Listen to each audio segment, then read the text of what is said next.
Egypt's National Council for Human Rights has issued a new report. It covers the country's more recent turbulent history.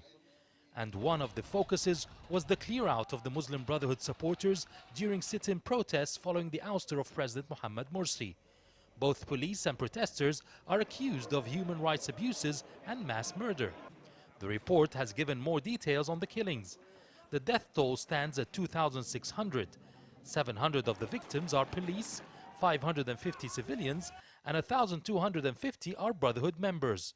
The Human Rights Council is calling for more transparency from the government. We see that it's essential to announce the results of the investigations by the authorities concerning the police force's attitudes and any mistakes in their performance, which will lead to more confidence relating to transparency, especially to ensure that these mistakes are not repeated. There's an independent investigation committee led by Judge Fuad Riyadh, and its findings will be very important. The council also touched on the decision to ban the Brotherhood. Hundreds of its members were arrested, and the council believe that's put its strain on the human rights situation in Egyptian prisons. The arrested are 400% more than the capacity in the police stations, and the jailed are 160% more than the capacity of the prisons. This makes life unbearable inside. We witnessed the return of deaths inside prisons after it had disappeared before. There is no proof that deaths are due to torture, but there is no proof otherwise as well.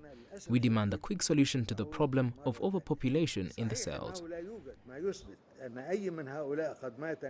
And of course, the recent sentencing of Mohamed Morsi is another concern. While the council highlighted calls from human rights groups to suspend the sentence, it did not do the same.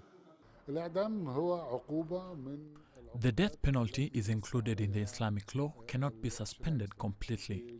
There were several recommendations in Geneva. We rejected 47 recommendations and approved 253 ones. We rejected all that contradicts with our traditions and religion.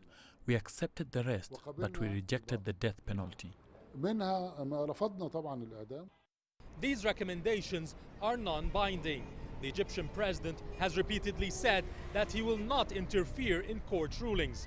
So there are no expected changes if the capital punishment against Morsi stands.